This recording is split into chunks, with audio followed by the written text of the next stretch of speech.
Scam job থেকে সাবধান। দুবাইতে এসে অনেকেই মরিয়া হয়ে চাকরি খুঁজতে থাকেন, কিন্তু খুঁজতে খুঁজতে হয়তো বা আপনি স্ক্যামের শিকার হতে পারেন।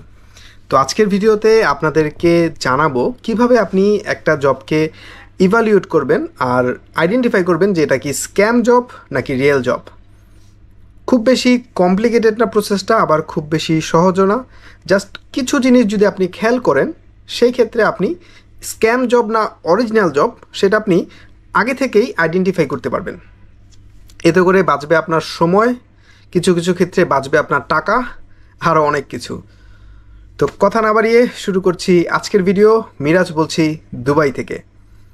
তো দুবাইতে ভালো জব পাওয়ার ক্ষেত্রে আপনাকে দুবাইয়ের যেই জব পোর্টালগুলো আছে সেখানে আপনাকে অ্যাপ্লাই করতে হবে। তো এটা নিয়ে এর আগেও একটা ভিডিও করেছিলাম যে কোন কোন জায়গায় আপনারা অ্যাপ্লাই করবেন। Naukri Gulf, Indeed, LinkedIn, Gulf talent, Dubai career, এরকম অনেকগুলো সাইট আছে। সব জায়গায় আপনি আপনার চাকরির জন্য অ্যাপ্লাই করতে পারেন আপনার প্রোফাইল তৈরি করে। এর মধ্যে একটা অন্যতম জনপ্রিয় সাইট আছে, সেটা হচ্ছে ডুবিজেল। তো ডুবিজেলে মোরালের লেস মোটামুটি ভালো পরিমাণের স্ক্যাম জবের খবর পাওয়া যায় এখন। আর আমরাও অনেকেই ভুক্তভোগী, অনেকের কাছ থেকে শুনতে পাই। তো সেই ক্ষেত্রে আপনি স্ক্যাম জবগুলো আসলে বুঝবেন কি করে? আমার মেইলে বা যারা যারা জব সার্চ করে মোটামুটি সবার মেইলের মধ্যে অনেক অনেক জব অফার্স থাকে। যেমন আপনার কোনটার ক্ষেত্রে আপনাকে স্যালারি ইন্ডিকেট করে দিচ্ছে, টাইম ইন্ডিকেট করে দিচ্ছে, এতটার মধ্যে আসেন, এভাবে আসেন, এটা করেন, সেটা করেন, জব কনফার্ম। তো ইন্টারভিউর জন্য ডাকে, যাওয়ার পরে নানান রকম ব্যাপার ঘটে। তো আমি একটা ইনসিডেন্ট শেয়ার করার সাথে সাথে আপনাদেরকে জিনিসটা বোঝানোর চেষ্টা করব। তো যেমন আপনি একটা মেইল পাইলেন যে আপনাকে ইন্টারভিউর জন্য কল করা হচ্ছে, এতটা বাজে আসবেন, এই জায়গায় আসবেন, কীভাবে আসবেন, একটা নাম্বার সহ সব কিছু একদম সুন্দর একটা মেইল তারা লিখে পাঠাবে। আমি একটা স্ক্রিনশট দেখাচ্ছি, এরকম হবে অনেকটা মেইলের ক্যাটাগরিটা। তো আপনি তো মনে করবেন যে এটা হচ্ছে রিয়েল জব। তো আপনি যাবেন, যাওয়ার পরে আপনাকে একদম যেই পজিশনের জন্য আপনি যাবেন সেই পজিশনের একটা পাক্কা ইন্টারভিউ নেওয়া হবে। একদম কোশ্চেন করতেছে সব কিছু। অফিসে যখন যাবেন আপনি দেখবেন বিশাল বড় অফিস, ওয়েল ফার্নিশড, সব কিছু ঠিক আছে। এটাকে আপনি রং প্রমাণ করতে হইলেও আপনার মধ্যে অনেক কনফিডেন্স থাকা লাগবে যে এটা আসলে রং কীভাবে হয়, এত বড় একটা অফিস, তারা কি এখান থেকে চলে যাবে? তো আপনি তাকে ইন্টারভিউ দিলেন, সব কোশ্চেন অ্যান্সার সব কিছু শেষ হলো। তারপরে সে আপনাকে যেটা বলবে যে আপনি একটা টোকেন মানি দেন। কেউ কেউ বলে টোকেন মানি, কেউ বলে হচ্ছে রেজিস্ট্রেশন ফিস। বিভিন্ন নামে তারা আপনার কাছ থেকে দেড়হাম চাইবে, অর্থাৎ টাকা চাইবে। তো এই টাকাটা নর্মালি কোনো জায়গায় আমি শুনেছি 50 দেড়হামও হয়। তো আপনি চিন্তা করবেন একটা 4000 দেড়হামের স্যালারির একটা জব, মাত্র 50 দেড়হাম তো দেওয়াই যায়। তা আবার একটু বড় বড় টোপও দেয় ওরা। যেমন ধরেন বললো আপনাকে যে 5000 দিরহামের একটা চাকরি দিবে, কনফার্ম চাকরি, 10 দিনের মধ্যে আপনি একদম কাজ শুরু করতে পারবেন, এই পরের মাস থেকে আপনি স্যালারি পাবেন। কিন্তু আপনাকে এটা পাওয়ার জন্য শুধুমাত্র 700 দিরহাম দিতে হবে। আরও বেশি জিনিসটাকে বিশ্বাসযোগ্য করার জন্য ওরা বলে যেটা, যে আপনি যদি 10 দিনের মধ্যে না পান সেই ক্ষেত্রে আপনার টাকা ফেরত দেওয়া হবে, তো এখন 50% দেন। এরকম আর কি নানান রকম স্কিম থাকে ওদের, ঠিক আছে? তো ওইখানে টাকা দিলেই বিপদ। এখন অনেকে হয়তোবা এই ধরনের রিক্রুটমেন্ট এজেন্সিসের মাধ্যমে জব পায়, এটা আপনার ওন রিস্কে আপনি দিতে পারেন যদি আপনার কাছে মনে হয়, যদি আপনার কাছে কোনো রেফারেন্স থাকে সেই ক্ষেত্রে হয়তো বা দিতে পারেন যদি কাউকে ধরার মতো পান। কিন্তু ওই এমন হইতে পারে যে আপনি টাকাটা দেওয়ার পরে ওই অফিসও নাই, ওই চাকরিও নাই, কোনো কিছু নাই, আপনি একটা বড় স্ক্যামের শিকার হয়ে যেতে পারে। তো এরকম ব্যাপারগুলো এখন অহরহ ঘটতেছে, এখানে এরকম হচ্ছে, তাই আজকের এই ভিডিওটা করা। তো বোঝার ক্ষেত্রে আমি যেই জিনিসগুলো নিজে খেয়াল করেছিলাম যে এই বিষয়গুলো হয়তো খেয়াল করলে জিনিসটা সহজেই ধরা যায়। তো স্টেপ 1, আপনাকে যেই মেল থেকে মেল করা হচ্ছে প্রথমেই মেলটা চেক করবেন। মেলটা চেক করবেন বলতে হচ্ছে, ধরেন একটা জব আপনাকে অফার করতেছে, ধরেন একটা 5 স্টার হোটেলের। এখন একটা 5 স্টার হোটেলের অবশ্যই নিজেদের একটা ওয়েবসাইট থাকবে, তাদের নিজস্ব একটা ডোমেন থাকবে। তো ওই ডোমেন থেকে মেলটা আসার কথা।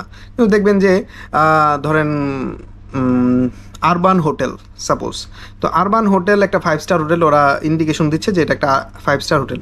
তো আরবান হোটেলসের কিন্তু একটা সুন্দর ডোমেন থাকার কথা। যেমন ধরেন আপনাকে যদি তারা চাকরির জন্য একটা মেইল করে, সেক্ষেত্রে info@urbanhotels হইতে পারে .com, অথবা ধরেন help@urbanhotels.com, অথবা admin@urbanhotels.com। তো এরকম হইতে পারে মেল অ্যাড্রেসটা। কিন্তু ফ্রডগুলোর ক্ষেত্রে যেটা হয় সেটা হচ্ছে কোনো একটা জিমেল অ্যাকাউন্ট থেকে মেলটা করা হয়। তো দেখবেন যে ওখানেও আপনার ওই admin.info@gmail.com, অথবা এরকম হইতে পারে যে ওই urbanhotel@gmail.com। তো প্রথমেই খেয়াল রাখবেন যেই ধরনের প্রতিষ্ঠানের একটা ডায়াগ্রাম ওরা তৈরি করতেছে, ওরকম একটা প্রতিষ্ঠানের আসলে জিমেল থেকে একটা মেল আসাটা এটা অবশ্যই এটা কোনো স্বাভাবিক হইতে পারে না, মানে হয় না নর্মালি। এখন যদি যে কোনো একটা জেনারেল দোকান থেকে যদি আপনার একটা জবের অফার আসে, সেক্ষেত্রে তাদের হয়তো একটা জিমেল থেকে একটা মেল পাঠাইতে পারে, কিন্তু একটা 5 স্টার হোটেলের ক্ষেত্রে কিন্তু জিনিসটা চায় না। তো এইভাবে আপনি একটা খুব মানে একদম মাইনর ব্যাপারটা খেয়াল করে আপনি হয়তো বা এই স্ক্যামটা ধরতে পারেন। এরপরে আরও কিছু ব্যাপার আছে, যেমন ধরেন কিছু কিছু মেল আসে যে আপনাকে মাল্টিপল পজিশন অফার করা হয়, যে ধরেন শপকিপার, ক্যাশিয়ার, দেন অ্যাকাউন্টেন্ট, সব ধরনের জব আছে, আপনি এতটা বাজে ইন্টারভিউর মধ্যে আসেন। এখন একটা পজিশনের জবের জন্য কয়েকশো মানুষ ট্রাই করতেছে, আর আপনাকে একাই সে 3-4টা পজিশনের জন্য অফার করতেছে। তো এটাও খুব একটা গ্রহণযোগ্য বলে আমার কাছে মনে হয় না। আর এই সব ধরনের বিজ্ঞাপনগুলোই আসলে পরে ফ্রড হিসাবে প্রমাণিত হয়। তো প্রথমেই চেক করলেন হচ্ছে মেইল, এরপর হচ্ছে মাল্টিপল পজিশন আপনাকে অফার করতেছে কিনা। এরপরে গুর্তিতে যেটা দেখবেন যে একটা সেম প্যাটার্নের মেইল আপনাকে সবসময় পাঠানো হবে এই ধরনের স্ক্যামারদের কাছ থেকে। যেমন উপরে লেখা থাকবে ডাইরেক্ট রিক্রুটমেন্ট, ঠিক আছে, তারপরে হচ্ছে ডাইরেক্ট ইন্টারভিউ, হ্যাঁ, ডাইরেক্ট টু দ্য কোম্পানি। এখন একটা প্রফেশনাল কোম্পানি কখনোই তার মেইলের মধ্যে এই জিনিসগুলো লিখে না। তারা হয়তো একটা ইন্টারভিউর ইনভাইটেশন পাঠাইতে পারে, অথবা আপনার শিডিউল জানতে পারে। আর ম্যাক্সিমাম ভালো ভালো প্রতিষ্ঠানগুলো আপনার থেকে আপনার স্কেডিউলটা জানতে চাবে যে আপনি কখন অ্যাভেলেবেল ইন্টারভিউর জন্য। কিন্তু ওইখানে দেখবেন যে ইন্ডিকেট করা থাকবে এতটা বাজে থেকে এতটা বাজে আপনি আসেন, আমাদের ইন্টারভিউ চলবে। আর অনেক লং টার্ম একটা দিবে টাইম, যেমন ধরেন সকাল 9টা থেকে 5টার মধ্যে যে কোনো সময় আসলে আপনার ইন্টারভিউ। তো এই জিনিসটাও আসলে একটা স্প্যাম হিসেবে কাউন্ট হবার মতো কিছু ইন্ডিকেশন একটা জবের ক্ষেত্রে।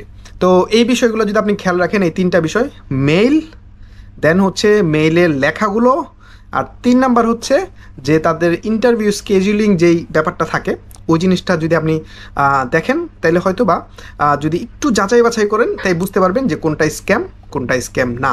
আর অবশ্যই কোনো চাকরির জয়েনিং এবং বেতন বা টোটাল প্রসেসটা শেষ না করে কোথাও কাউকে টাকা দিবেন না, তাহলে এই টাকা উঠাইতে আপনার 4-5 জোড়া জুতা কিনতে হবে দুবাইয়ের মধ্যেও। আর এখানে অনেক গরম, হাঁটতে হাঁটতে পায়ের জুতা এখানে ক্ষয় হয় না, পুড়ে যায়, ঠিক আছে। তো ওই বিষয়গুলো আসলে খেয়াল রাখবেন। আর এখানে প্রতিদিন কোম্পানি তৈরি হইতেছে, প্রতিদিন কোম্পানি বন্ধ হইতেছে, তো খুবই সাবধান।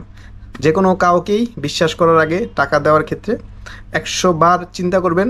ওটা ভাবার দরকার নেই যে দুবাই অনেক সেফ সিটি, ঠিক আছে, এখানে এটা কীভাবে হবে। এখানেও ভাই বাটপারের অভাব নাই, চোরের অভাব নাই, এখানেও স্ক্যামের অভাব নাই। তো নিজে সবসময় বাঁচার চেষ্টা করবেন, প্রোটেক্টেড থাকার চেষ্টা করবেন। তো এই ছিল আজকের ভিডিও। আশা করি জবের স্ক্যাম সম্পর্কিত একটা ক্ষুদ্র অভিজ্ঞতা থেকে একটা সুন্দর ধারণা দেওয়ার চেষ্টা করলাম। এরপরও যদি আপনার এই বিষয়ে কোনো কোশ্চেন থাকে অবশ্যই কমেন্টস করে জানাবেন, পরবর্তী ভিডিওতে জানানোর চেষ্টা করব। তো সবাই ভালো থাকবেন, সুস্থ থাকবেন। আরেকটা কথা, অনেকে ভিডিও দেখেন কিন্তু হয়তো সাবস্ক্রাইব করেন না, অবশ্যই চ্যানেলটি সাবস্ক্রাইব করবেন পরবর্তী ভিডিওটি পাওয়ার জন্য। তো দেখা হবে পরের কোনো নতুন ভিডিওতে।